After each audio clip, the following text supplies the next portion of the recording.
What? Why are you shaking your head? You're welcome.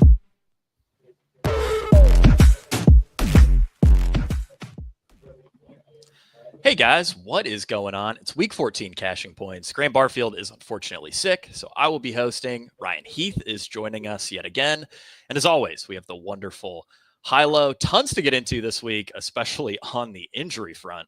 So let's dive right in. We'll start off with the Carolina Panthers at the Philadelphia Eagles. Carolina, 13.5-point underdogs here. Total is 46. Injury news for this one. Dallas Goedert has been ruled out. Grant Calcaterra should fill in at tight end. I think one of the big questions on this slate, guys, is Saquon Barkley versus Alvin Kamara. They are both projecting incredibly well this week. Saquon Barkley, responsible for 5 of the top 10 fantasy performances by a running back this season. He also draws the single softest schedule-adjusted matchup for running backs. In my tournament builds, I've been leaning more and more toward Saquon Barkley, especially given the projected ownership gap between the two. I think in higher stakes contests, you will see Saquon come up a decent bit. HiLow, I'm curious what your thoughts are on Saquon and, the Saquon versus Kamara question this week.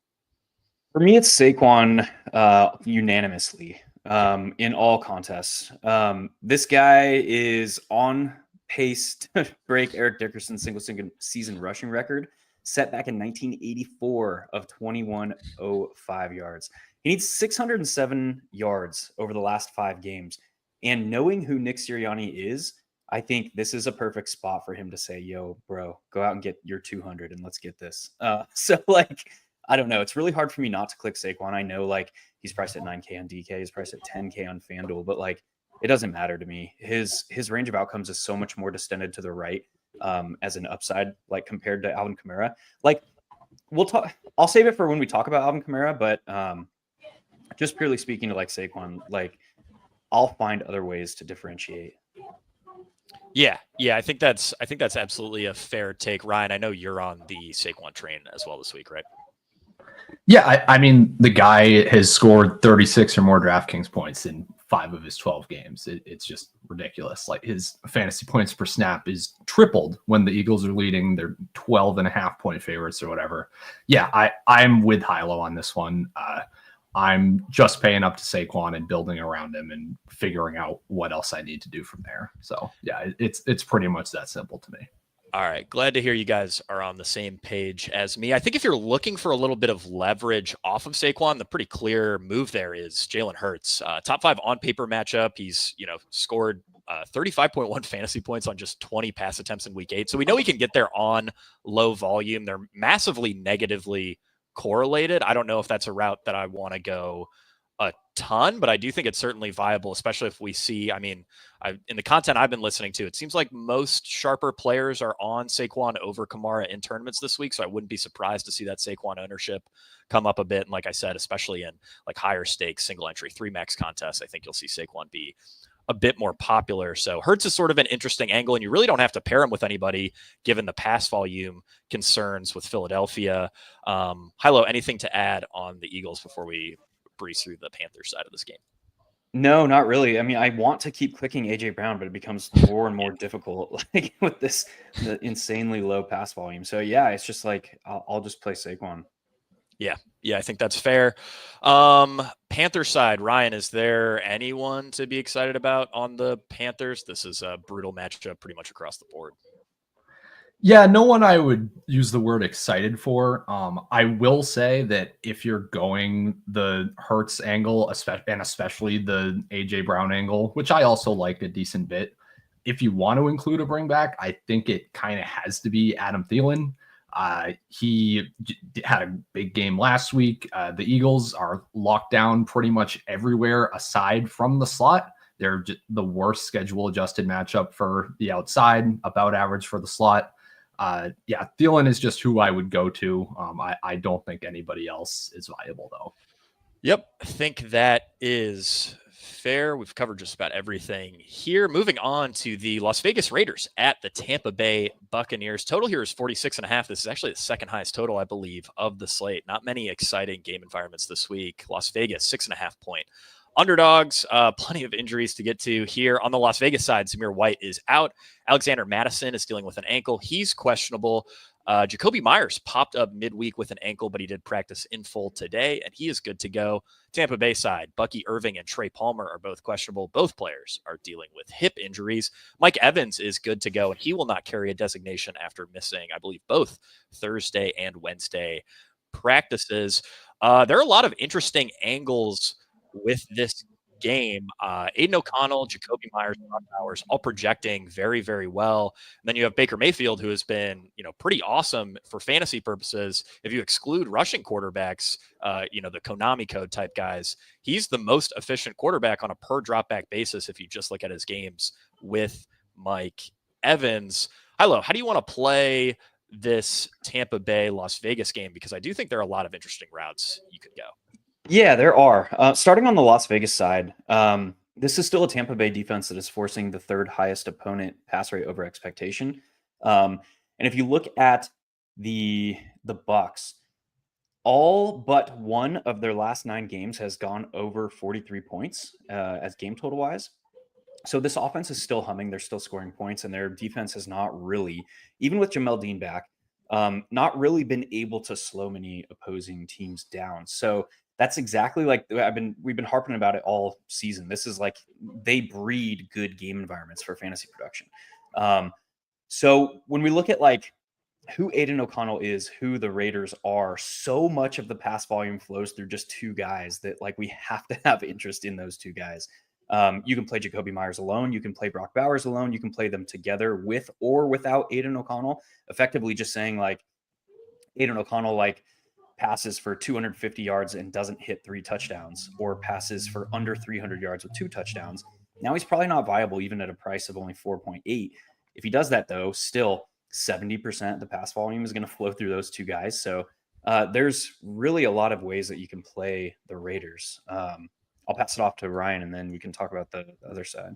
Yeah, I did just want to add on the Raiders side of this game that I do wonder if Barkley were to catch a little bit more steam, I do think we'll probably see like O'Connell stacks come up a bit, because that is one of the sort of affordable stacks on this slate that projects really, really well, enables you to get to a guy like Saquon. But yeah, Ryan, what are your thoughts on the Tampa Bay side of this game? Mike Evans is a guy who I've really come around to this week. Think he's a pretty strong option.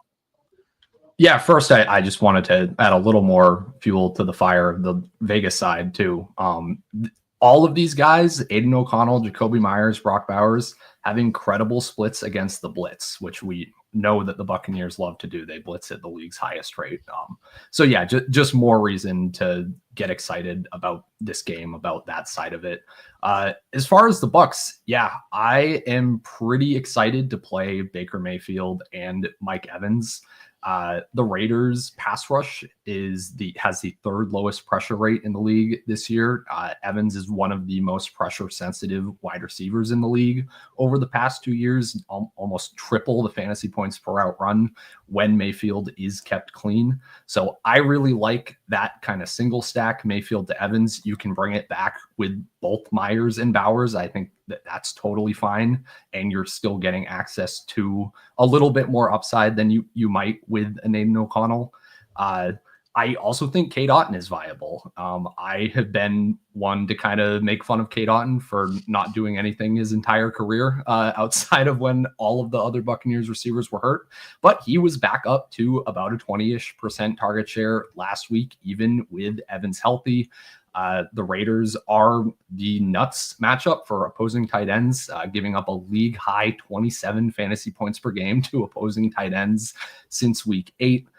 They kind of are funneling everything underneath as well. So that also should benefit Otton a bit over Evans. So yeah, I think you can play kind of whatever you want here, and I'm not going to get too upset about it. But yeah, as I said, Mayfield Evans as like my primary way to build this game is where I'm leaning right now.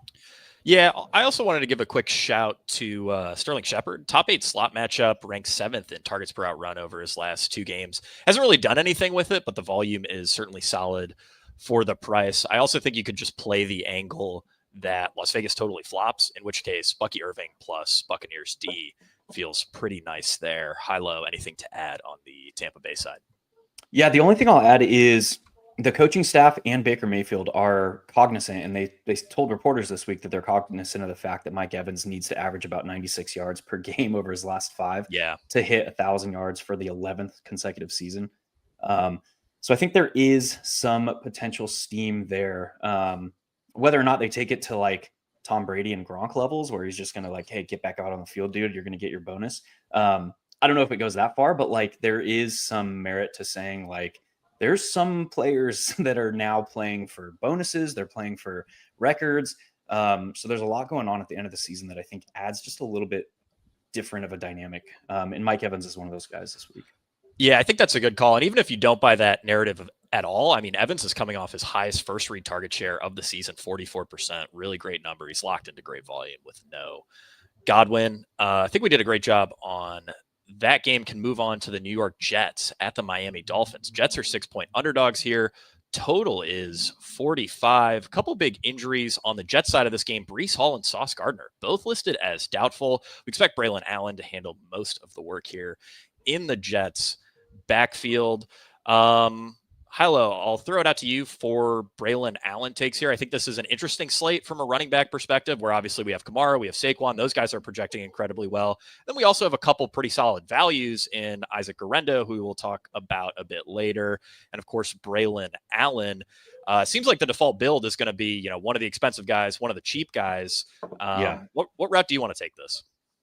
That's one of the key decision points. So we talk about game theory, like every intersection where you have to make a decision is a decision point. And that's, I think, one of the key decision points on the slate. When we look at Saquon versus Kamara, it's Saquon like hands down for me. When we look at Guerendo versus Braylon Allen, it's Guerendo hands down for me. Look at who like Braylon Allen is. This guy, we'll compare him just directly to Breece Hall because it's the same offense, the same structure. We should have a fairly good comparison. Breece Hall this season, 3.19 yards after contact, 4.2 yards per carry, and 27 missed tackles forced on 164 carries. Braylon Allen has 67 carries, so about a third, a little over a third of the work that Breece Hall has gotten. And he's forced only 7 missed tackles, so less than a third of Breece Hall. He's averaging only 2.91 yards after contact per attempt and only 3.6 yards per carry. So to simply say like, he's entering Breece Hall's role, he's going to do what Breece Hall did, I think is a disservice. So I am I haven't even seen the ownership on Braylon Allen yet.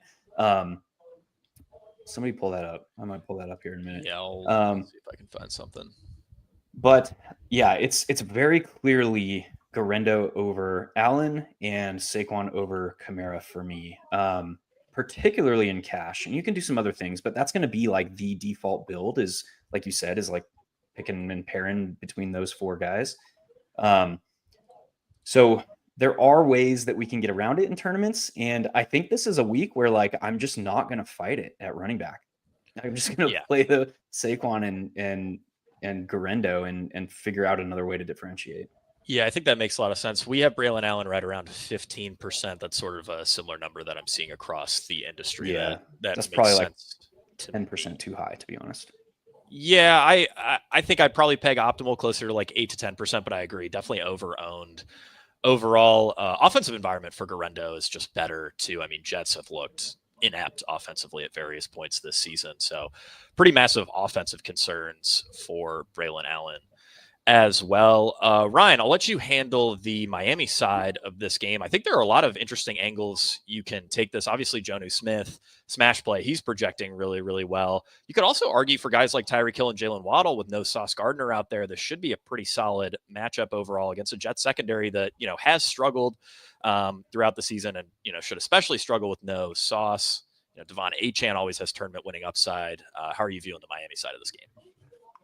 Yeah, once we got the news on Sauce, I went from very little interest kind of in stacking up this Dolphins team to kind of a lot of interest.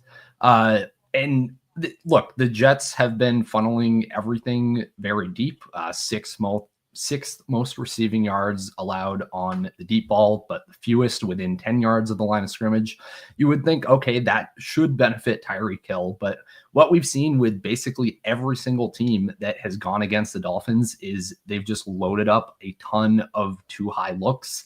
Tyreek has always been much less efficient against too high, and opposing teams know it. And I think the Jets are going to do the exact same thing. They've shown a willingness in the past. They played 60% too high against the Seahawks just last week. So it's not as if this is a super stubborn team that we should be schematically targeting Tyreek Hill based on. I would instead go to Jalen Waddle, I think. So the Jets are rank top 4 in usage of cover 4. Waddle averages 3.6 yards per out run against quarters over the past 2 years. So that's like a pretty thin kind of tournament take. Like, obviously, if the Jets play that a quarter of the time, then that you'd be pretty happy in terms of, or that would be at the upper range of what you'd expect. But just kind of just a tournament angle where Waddle can be like the secondary stacking partner in a Tua lineup. And then obviously, Jonnu Smith is just projecting incredibly. Second among all receivers in fantasy points over the last 3 weeks.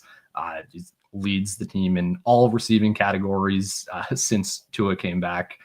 Way more targets and receptions and yards than Tyreek Hill. Like, literally, Tyreek Hill's only good, or his best game, was last week, and it was because he caught a tipped touchdown off of a Jonnu Smith target. Like, this is just what the offense is now.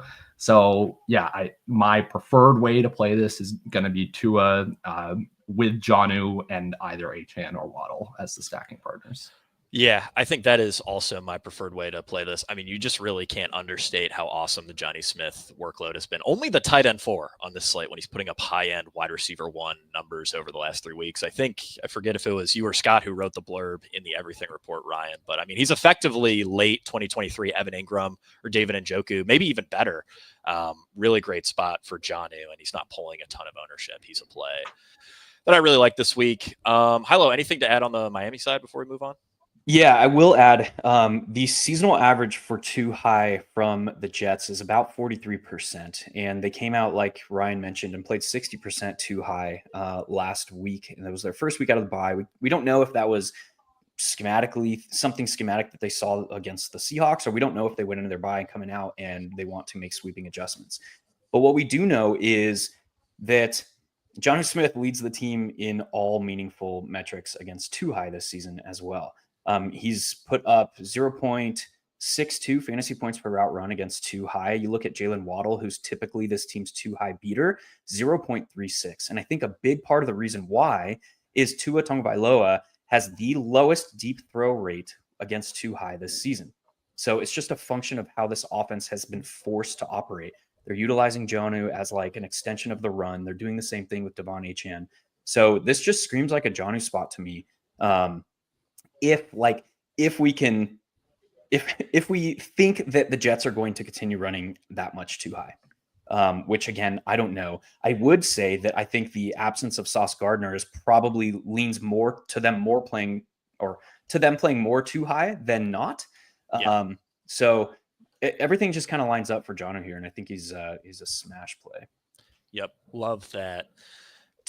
Moving on to the Atlanta Falcons at the Minnesota Vikings. Atlanta's a 6-point underdog. Total here is 45.5. Actually, no injury notes on this game. One of the only games of the slate where we have that luxury. This is another game where I think there are a lot of interesting angles to go. One of my favorites is Bijan Robinson, who I'm viewing as, one of my favorite tournament plays of the slate. If you want to get away from the, standard Saquon Kamara, Garendo, Braylon Allen type builds. Tyler Algier does not have an inside the 10 carry since he was stuffed 3 times in a row. Offensive coordinator Zach Robinson noted he wanted to get Bijan as many touches as he can handle. Shout out Coach Speak Index for that nugget. Kirk Cousins is playing horrifically bad. Robinson should be an uber bell cow. He's not pulling significant ownership here. Hilo, the one concern is that Atlanta may not be able to keep up, to push with Minnesota. Sort of my big concern overall for this game. I do like a lot of pieces, but I do fear that there are a handful of scenarios where Atlanta just can't hang. What are your thoughts here? Yeah, I mean, you look at the Falcons, and this team has been beyond mid against all opponents that are not divisional opponents this season. They scored 13 points against Chargers, 6 against the Broncos. The one time that they scored more than 22 points against a non-division opponent this season was against the Cowboys in Week 9, where they put up 27. Seattle 14 points. Kansas City 17 points. Philadelphia in Week 2 they scored 22 points in that narrow victory, and then Pittsburgh in Week 1 they scored 10 points. So this team is like handling business against who they should beat, which is like basically just their division. And they are getting kind of embarrassed by the rest of the league. I've been down on this offense the entire season. I think the field is finally starting to catch up to the fact that they are kind of just mid. But I don't know. I have far less interest in all Falcons, I think, than the field is going to pretty much every week. Yeah, I certainly think that's fair. Ryan, I think the Drake London versus Darnell Mooney debate is pretty interesting, at the very least, because there is a massive projected ownership gap between the two. Mooney coming in, 5 to 7% is generally what I'm seeing across the industry. London's going to be one of the highest owned wide receivers on the slate. Do you have a take on Mooney versus London? I mean, at the very least, it's a solid matchup, and Atlanta should be forced to throw here. Yeah, I mean, the reason that you're seeing that ownership gap is just that their usage has been very different over the past handful of weeks. London coming off a 31.5% target share, Moody down to 18.5% over the last 4. But I would say that this has kind of coincided with this period of Kirk Cousins playing like trash, frankly. So if you are, especially if you want to be stacking this game and betting on this offense, I don't think that the ownership gap there makes a lot of sense for Mooney. Yeah, as you said, he has the same excellent matchup. Vikings allowing the most schedule adjusted to opposing wide receivers this year. Top 5 pass funnel. There's a lot of kind of notes on paper that should make us interested in this passing game. Schematically, it's pretty good for both Mooney and London. Both of them have been a good bit more efficient against 2 high looks this year. So yeah, I think ultimately I'm okay with Mooney as kind of a lower owned pivot off of like the popular 5K-ish wide receivers that everyone's going to be playing, but just not really little to no interest in London at that ownership outside of stacking this game, which is, I'm not that into this game environment either. And it sounds like HiLo isn't either. So I got more to say. The ownership. Yeah. More to say on Atlanta. Yeah. Do you want to keep going on Atlanta? Yeah, dude. So looking at the Minnesota Vikings defense, we know they're going to bring some unique looks. We know that they rank highly in pressure rate. They're generating pressure at a 33.7% frequency. Kirk Cousins, when under pressure this season, has a 56.7% completion rate, 2 scrambles, so he is as statuesque as they come, and only 7.33 yards per attempt. So his quarterback rating is 71.3 when pressured. Like across the board, his metrics are garbage against or when pressured. And we should expect the Vikings to generate some pressure here in this spot. Yeah. And I think if you like the Vikings defense, Aaron Jones is a pretty interesting 4 tournaments. Over his last 4 games, he's earned a 50% snap share 3 times, either due to injuries or fumbles, fumbled twice in 4 carries last week. But he was at 80% in his only healthy game over that stretch with no fumbles. Sort of like him paired with the Minnesota defense as a bit of a YOLO off the wall tournament play, just in the hopes that he's back at that 80% snap share type level. I also think Justin Jefferson could be argued as, a little interesting. The volume hasn't been as great as we've hoped, but he's at his cheapest price since I believe week 10 of 2023. I mean, we were all screaming to play, what was it, a 7,300 Tyreek Hill about a month ago when Tua came back. Justin Jefferson at 7,800 feels a little similarly to me, and we know Atlanta has been vulnerable through the air. HiLo, Ryan, either of you guys have anything to add on the Minnesota side here? Sam Darnold looks like he's going to draw a decent amount of ownership. I don't know that I'm necessarily excited to play him, but I might have a few game stacks here. Yeah, the only other thing I wanted to add is just, Falcons are bottom 5 in deep receiving yards allowed. So, I'm just not really with the Darnold ownership and the Jefferson ownership and all of that. I think the running backs on each side are clearly the best plays in this game. Yeah, I think that is fair. If I'm getting away from the chalk running back builds, I think Bijan and Aaron Jones are pretty clearly my favorite ways to do it. All right, we can move on to the Cleveland Browns at the Pittsburgh Steelers. Cleveland 6.5 point underdogs. Total here is 43.5. On the injury front, Cedric Tillman is out. George Pickens was a surprise addition to the injury report today. He's questionable with a hamstring injury. I leaned towards him playing. He was shit talking Greg Newsome during his press conference today. Generally, you don't do that if you're gonna classic Pittsburgh. Exactly. This is a brutal matchup, but we also saw Jameis Winston tear up, a similarly brutal matchup in Denver last week. Ryan, I have plenty of interest in Jameis Winston here because he's such a gunslinger. With Cedric Tillman out, we can assume volume's going to be fairly condensed in this offense between Elijah Moore, Jerry Jeudy, and David Njoku. What are your thoughts on Winston this week? Yeah, I like Winston a lot. And part of that is, he easily leads the league in catchable air yards since he became the starter, over 260. But also because this is a slate that lacks a ton of obvious shootout environments, and any game with Jameis Winston in it can be a shootout environment, right? I love it. Oh yeah. So that's a big lean I kind of have. And yeah, as far as the receivers, I think both Jerry Jeudy and Elijah Moore are pretty interesting. The volume has been actually about even with them since Jameis took over, about 16 expected fantasy points per game each. The Steelers have kind of been funneling everything more underneath, which obviously helps more, but they've just been tougher overall as a defense against the slot by schedule adjusted. So that would help Jeudy. There's a Joey Porter shadow we have to think about. So I think really that both of them are good plays. I want to double stack with Jeudy, with Moore, mixing Njoku in as well. I guess I don't have a very hard lean toward any of the three. Probably Jeudy would be my favorite just because of what he did last week. It's a little hard to deny that. Yeah. And he's not even pulling as much ownership as you would kind of expect after what he just did. So yeah, really, really like stacking this game up here.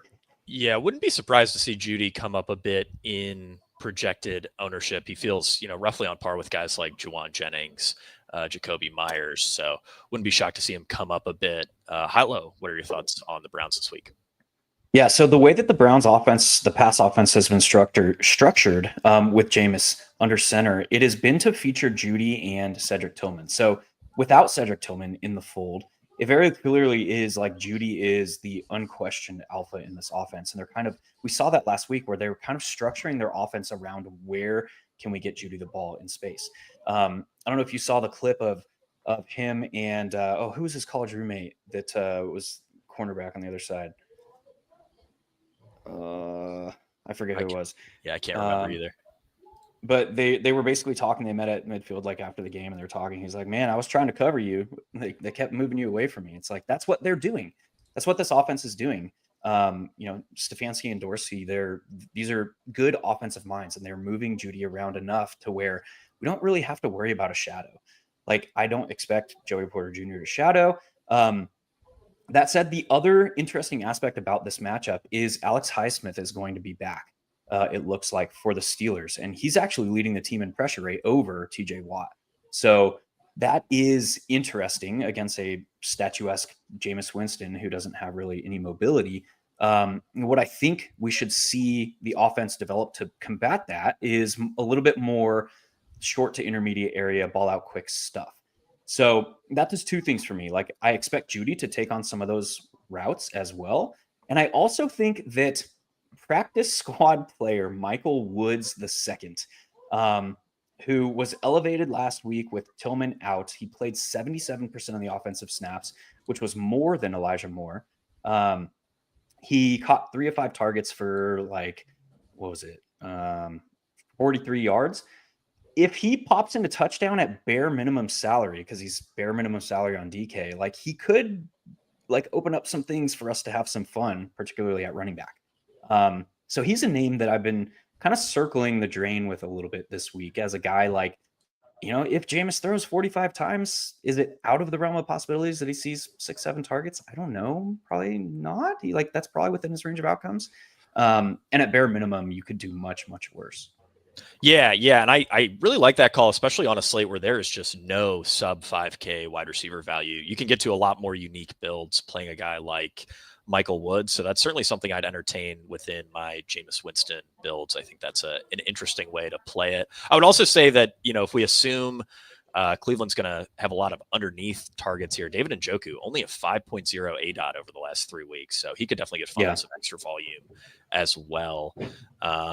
On the Pittsburgh side, I don't really have a ton of interest in Russell Wilson stacks. I think if I'm stacking this game up, it's pretty clearly going to be with Jameis, although that did get me in trouble when the Steelers played the Bengals, given that Russ scored all the fantasy points and Burrow somehow didn't get there.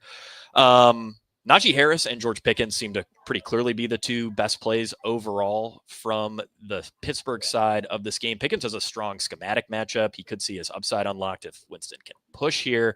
Ryan, how are you viewing Najee, Pickens? To me, they're mostly just run backs on my Jameis Winston stacks. I like Pickens the most overall. Granted, hamstring injury is a little concerning. What are your thoughts? Yeah, Pickens is clearly my favorite. I agree with you that I don't know that I'm going to get to him outside of game stacks. But as you alluded to, the Browns play a ton of single high.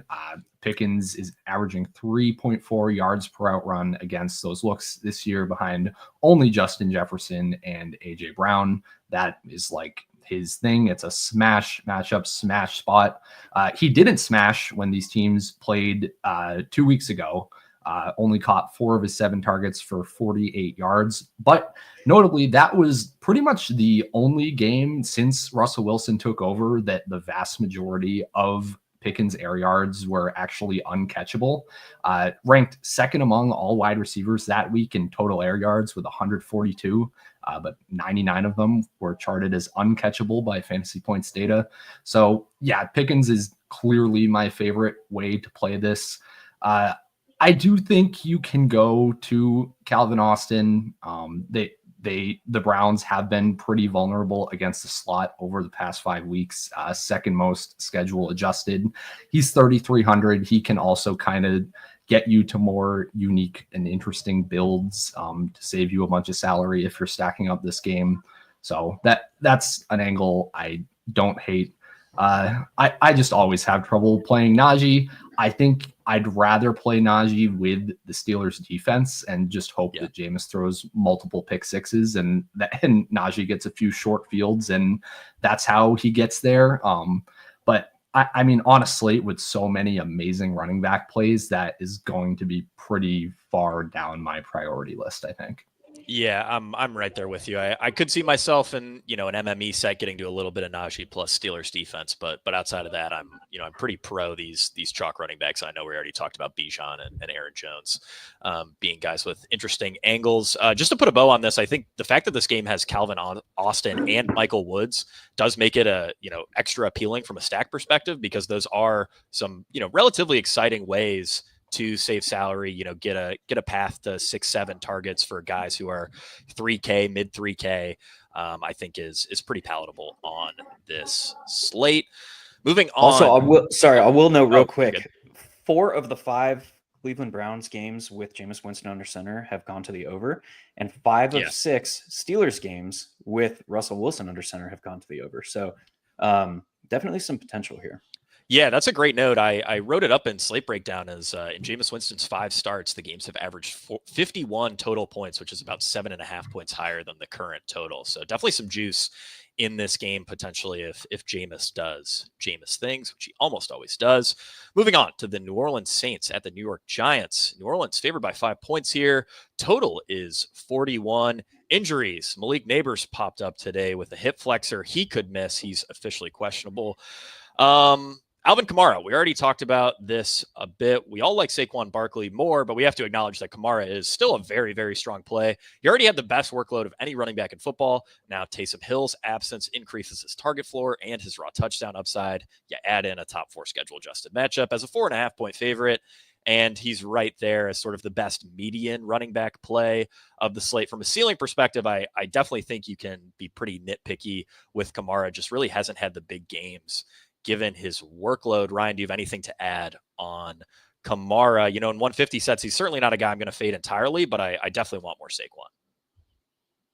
Yeah, I don't think you can fade him entirely for cash or anything like that. Oh, yeah, I'm not that scared to fade him in tournaments, though.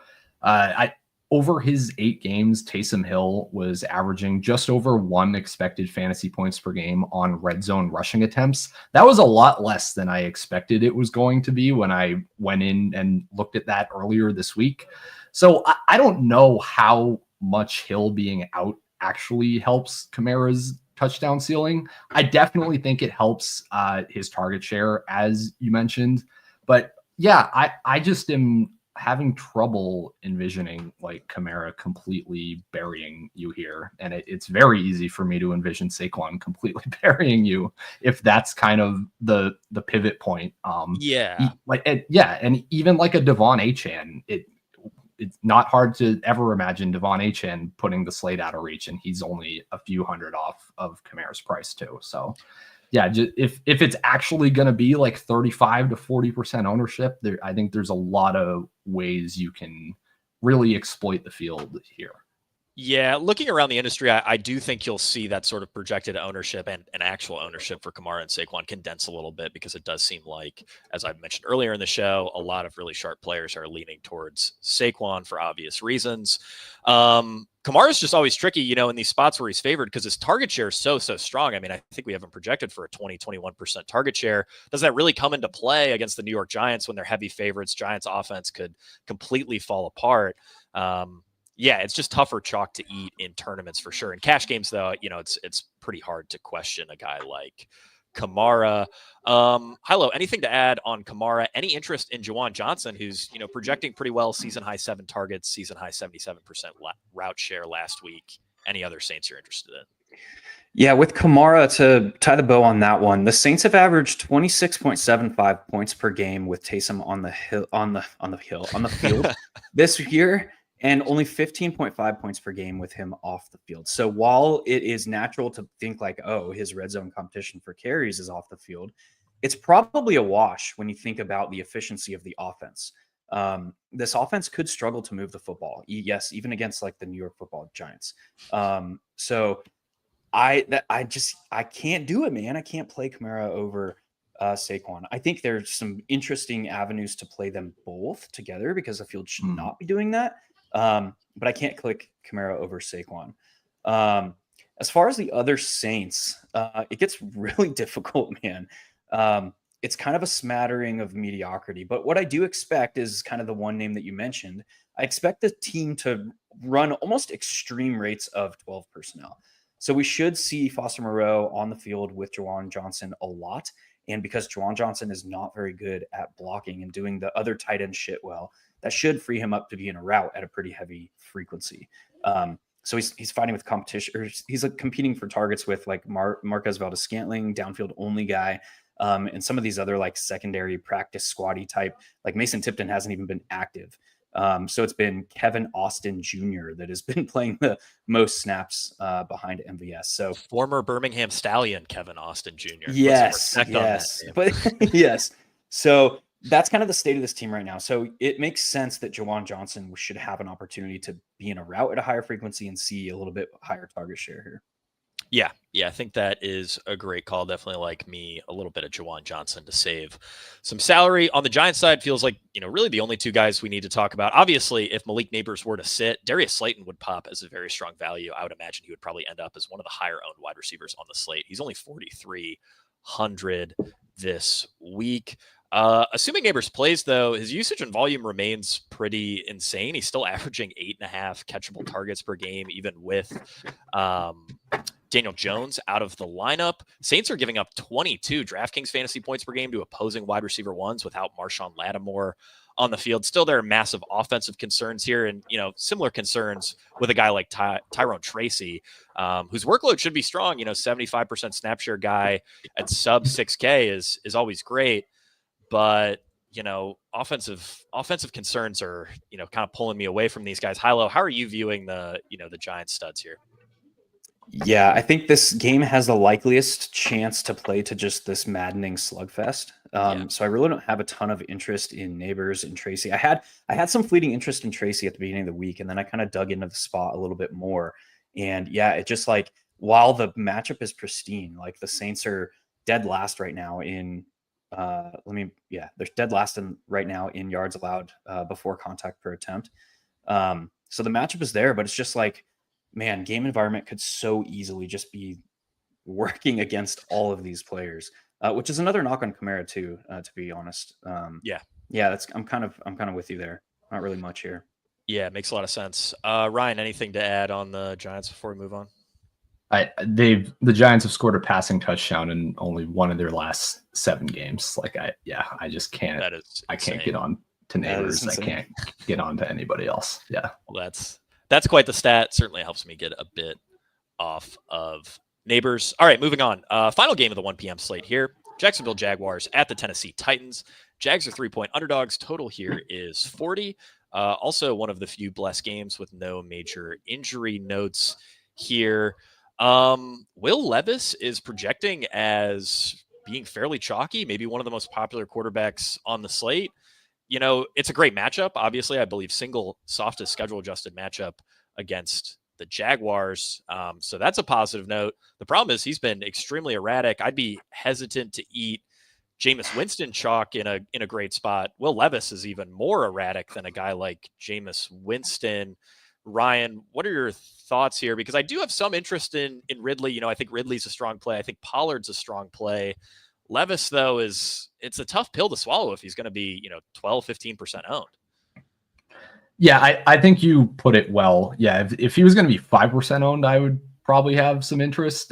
He is top 5 in deep throw rate, has obviously had some better box scores since he came back with his healthy throwing shoulder.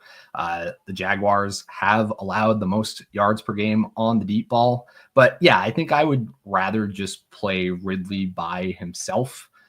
Ridley has one of the best schematic matchups on the slate. The Jaguars playing a ton of man coverage. Only Malik Neighbors and George Pickens have commanded a higher target share against man than Ridley has this year. Top 5 in yards per route run. So he's someone that I'm kind of circling there. And yeah, I agree on Pollard as well, because we've kind of been playing this game with the Titans backfield all season where they keep saying, yeah, we really want Pollard and Tajay Spears to be in a 50-50 split. Like we don't want to give Pollard all this workload. But one of two things keep happening. It's either Spears is out, Spears gets hurt early in the game, or it's what we saw last week where Spears had 1 touch the entire game, despite him supposedly being a full go. He had just been coming back from a concussion. He wasn't on the injury report. So I think we can just go full steam ahead with Pollard here.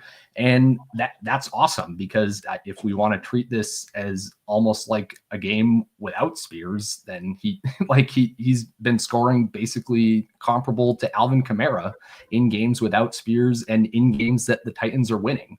And this is going to be one of the few games that they're favored in all season. Pollard averaging 20 expected fantasy points per game in wins this year, which is the same as Alvin Kamara.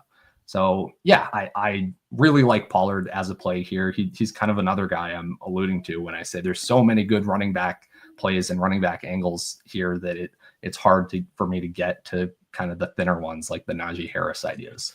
Yeah, I'm with you there. I think Pollard plus Titans defense makes a lot of sense in this spot. HiLow, anything to add on the Titans side?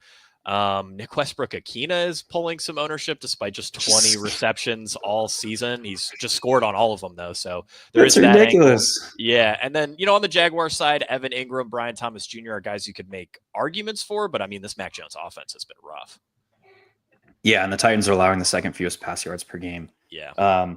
It's hilarious to me. The Titans are allowing second fewest pass yards per game, but they're like bottom 5 in points allowed per game, which is like really hard to do. And I think that just speaks to like the offense's inability to sustain drives. But No, I'm not really seeing anything different here. Tony Pollard, I think, is a fine on paper play. I've been fairly interested in the Titans defense this week. I mean, Mac Jones has almost as many career interceptions as he does touchdowns. That's just never, it's never a good thing. But what's kind of like making me a little bit hesitant, and I haven't looked at their practice report today, but T'Vondre Sweat was looking to be legitimately questionable, as well as their nickel corner. Again, not necessarily that crazy, but the nickel corner and the safeties, and we know that L'Jarius Sneed is out as well. Those guys are going to be probably charged with covering or seeing a lot of Evan Ingram. So if their nickel corner's out and their nose tackle, who is a legitimate rookie stud in the league, if they're both out, that makes me lose a little bit of luster for me. But I want to check their injury report. Yeah, definitely think that is a fair take there. I don't Roger think McCreary did not practice with a shoulder injury through Friday. He's questionable though. And then T'Vondre Sweat, same thing, did not practice through the entire week and is questionable. Gotcha. Yeah, good notes there. Don't think I have anything else to add on this game. We can move on to the afternoon slate. Starting things off, Seattle Seahawks at the Arizona Cardinals. Seahawks are 2.5-point underdogs. Total here is 44. Injuries, Kenny Walker officially questionable. Need to keep an eye out on news there. If not, it would be a lot of Zach Charbonnet. HiLow, this is probably going to be the fourth, fifth week all year that I'm going to ask you to talk me off of Kyler Murray. Pass rate over expectation has been really, really encouraging since the bye. Arizona posted a plus 9.2% pass rate over expectation in week 12, plus 12.4% pass rate over expectation in week 13. Those were by far their highest P rows of the season. Outside of those two games, they only have one other game with a positive pass rate over expectation. And again, the last 2 weeks, massively positive. Kyler Murray, pretty great fantasy QB on a per drop back basis. Is this finally a solid spot to play him if we anticipate decent pass volume here? I'm a bit worried about the game environment. These later season divisional games can always play gross. Last time we saw Arizona play Seattle ended up being pretty gross. Yeah, HiLow, what are your thoughts on the Cardinals? The answer, I think, is yes and no for me. Yes. So the reason for that is this game, the late season divisional matchups, particularly in the tightest division in the league right now, what that effectively means is it's going to carry a really, really wide range of outcomes as far as how the game environment plays out. You could see these teams come out and try and steal this game. And if that happens, the Cardinals come out and they do have this crazy pass rate over expectation. They're trying to win this game instead of the other side of the coin is trying not to lose it. And that's what we saw when these two teams played 2 weeks ago is they were the situational tendencies. They were playing these field position like Dick Dance, and they were just trying not to lose the game. That wide range of outcomes is still there for this game. Yeah. So to me, that says stack it up or stay away. And it's really that easy. So if you are going to stack it up, I think, and particularly on a slate like this where there aren't any clear and away top game environments, this could be a game. It does have a wide range of outcomes. It could be a game that turns into something you need. And if it does that, it's more likely that stacking it up is the higher EV thing to do because the offenses are so concentrated on these teams. So particularly if Kenneth Walker is out, you could go Kyler Murray plus Marvin Harrison Jr. plus Trey McBride, bring it back with JSN, and you're still not spending too much salary. You're still a little bit comfy. Yeah. So that's kind of how I look at this game. And it kind of stems from the state of the slate paired with the wide range of outcomes here. I have no problem going to Kyler, but if I am, it's not going to be skinny. It's not going to be with only Trey McBride, because if Kyler is hitting, it's highly unlikely that Kyler is rushing for 102 on the ground, which is what you need if you're playing him naked. That's not going to happen. Very, very unlikely to happen. So if this offense is hitting, it's probably because they're trying to go out and win this game. And that could be the spark that kind of ignites the game environment because they're playing a team that is already amongst the league leaders in pass rate. Yeah, I really like that take. That's pretty similar to where I kind of find myself, where I'm really tempted by these game stacks, not tempted by a ton of one-off plays. Ryan, if I am playing Kyler and maybe I need to decide between DK Metcalf, JSN as a run back, it's always a tough call. Any good schematic leans there?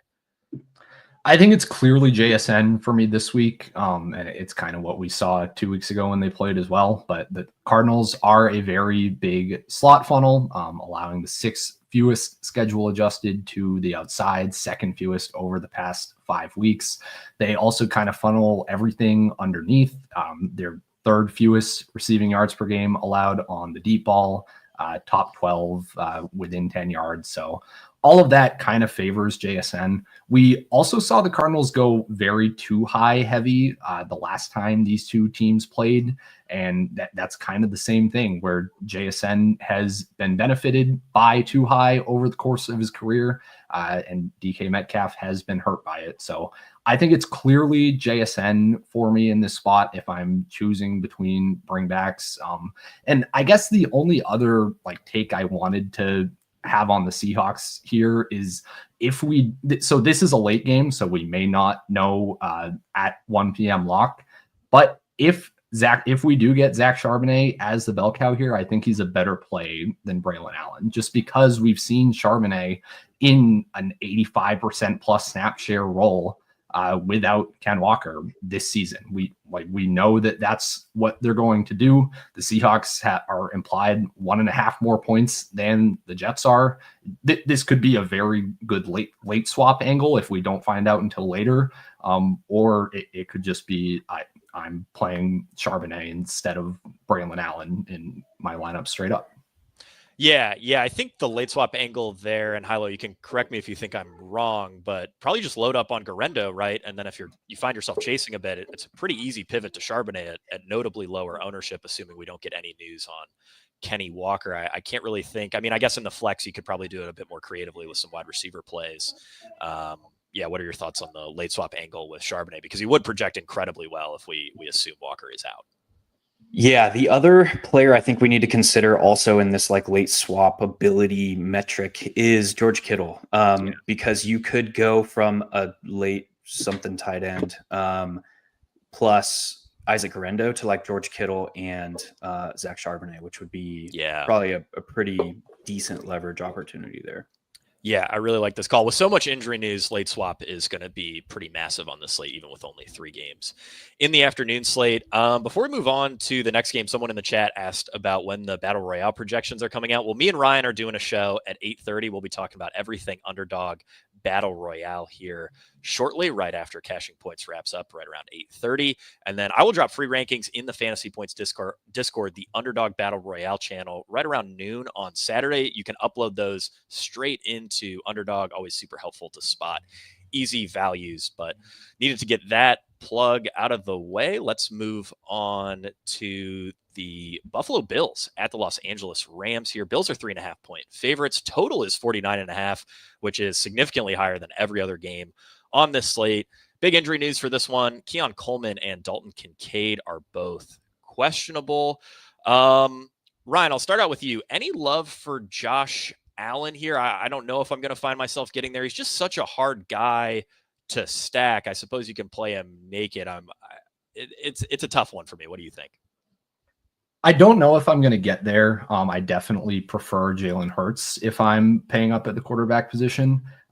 If you do stack Allen and if this player is actually playing, I think Keon Coleman would be where I would go to. The schematic matchup is in his favor. The Rams have been playing a lot of single high. Coleman has been about twice as good or 2.5 times as good against single high this year. Obviously hasn't played since week 9 with his wrist injury, but over his last 3 games was averaging 72 receiving yards per game, leading the Bills in route participation. So I would think he'd be where I'd go if I were playing Allen. But yeah, I think I have a lot more interest kind of in the Rams side of this if I'm stacking up this game.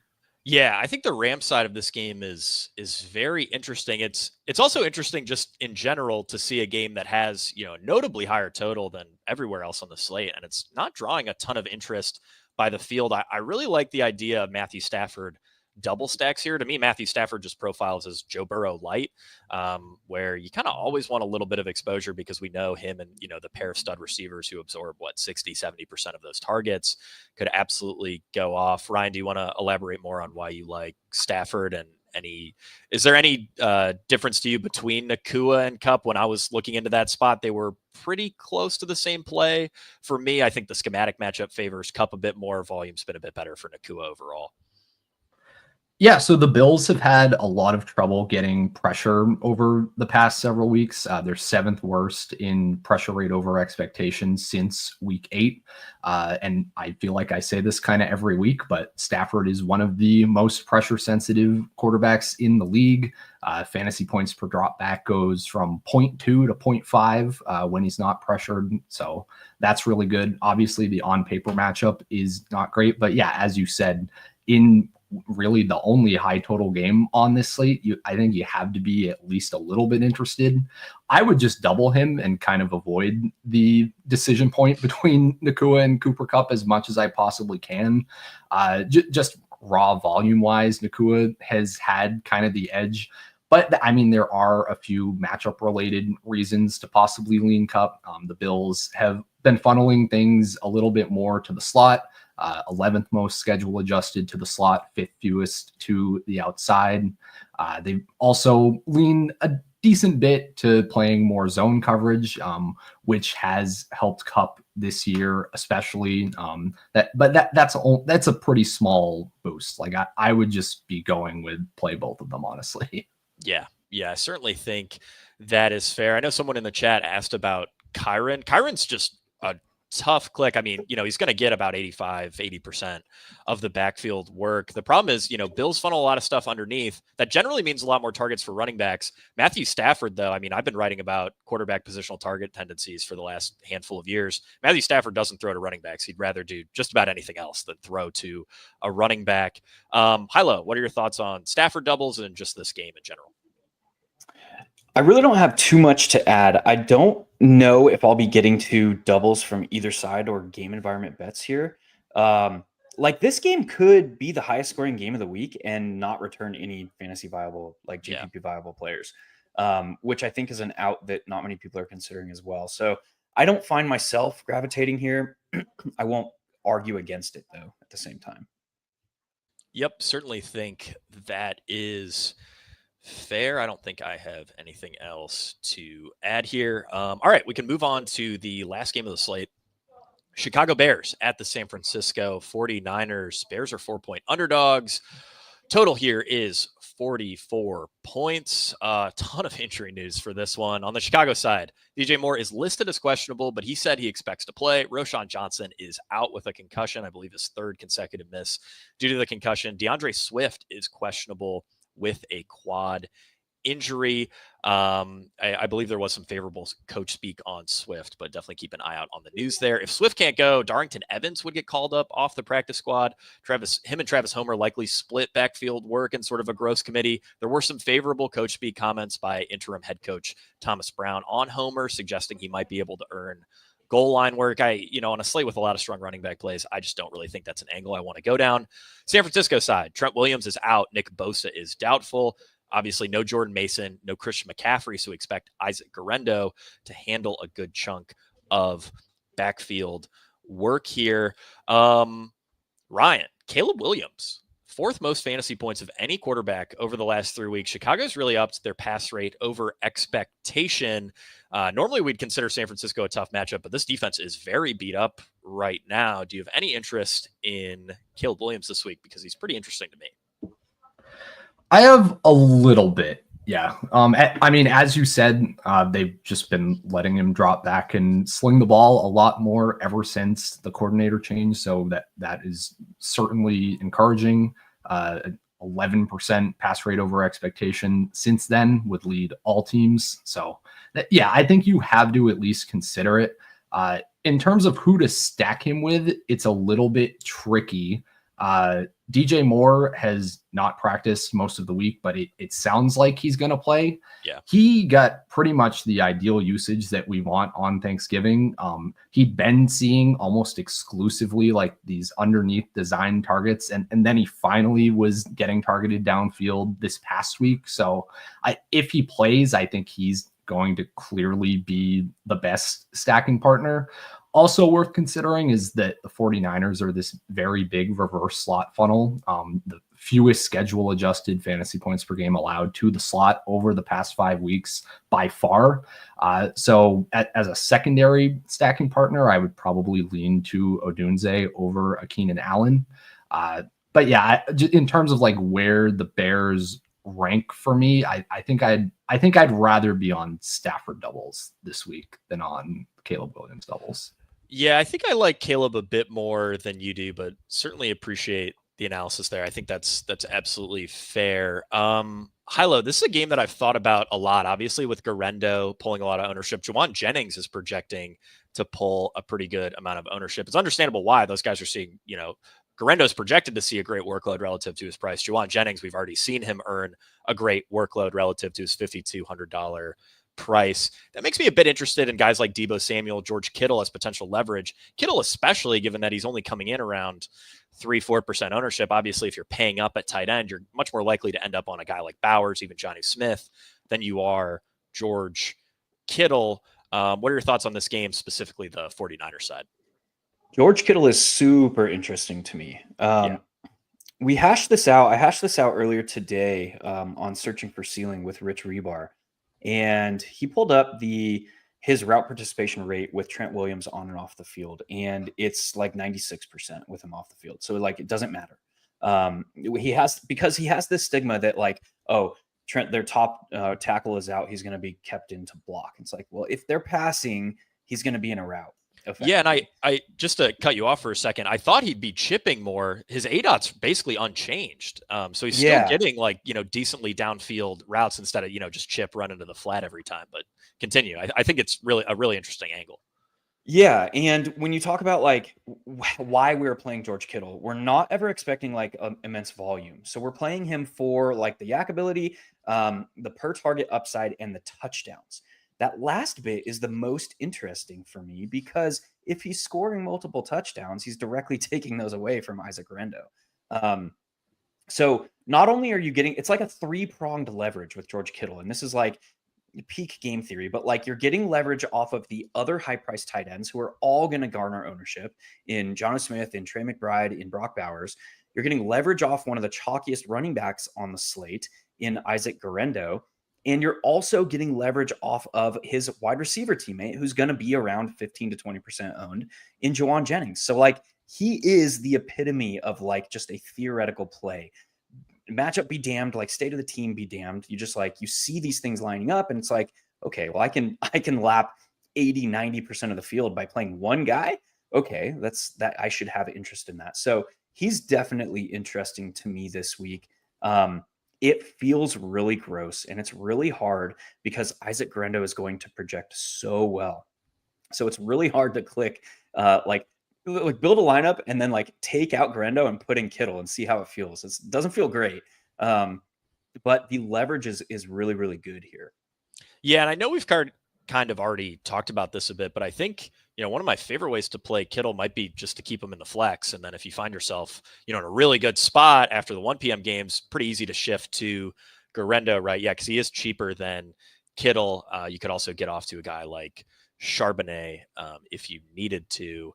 I don't think I have anything else on this game. Do you guys have any other angles here? I guess we could talk about Brock Purdy a bit. He's projecting okay. I don't know. It's a tough week for quarterbacks, so I can't really say that I dislike Purdy stacks. Ryan, HiLo, do either of you guys have a take on Purdy? No, not really. We should mention Keenan Allen a little bit as a guy that has performed well in the last 2 weeks, which coincides with like the increase in pass volume. And he's not going to be owned at all. So he's right in that range where we do expect a lot of ownership, the Jerry Jeudy's, the Jacoby Myers, the Juwan Jennings. And he makes a very interesting, like if you ran Keenan Allen with George Kittle, You can do whatever the hell else you want on the roster. It doesn't matter at that point. Yeah, definitely like that angle. And I mean, seeing some of these projected ownership numbers for these Bears receivers, obviously no one's going to play Odunze, even DJ Moore and Keenan, who have seen strong volume, only projecting for 5, 6, 7% ownership, and that definitely tempts me with some Caleb Williams lineups. Can run it back with Kittle, Garendo, depending on if you need to save on ownership or not. I don't think I have anything else on this game, guys. Stick around. In about 25 minutes I will be going live with my boy Ryan Heath. We'll be talking about the Underdog Battle Royale slate. It's a fun one, definitely a tougher week than normal, but should be always a great show. Can also bring any pressing week 14 questions you guys have. We always love getting to any start sits, any questions really. But yeah, with that all out of the way, definitely check out all the great content over at fantasypoints.com. But for HiLow, for Ryan, for Thomas behind the glass, we really appreciate all you guys tuning in, and we will see you all at the top of the leaderboards. What? Why are you shaking your head? You're welcome.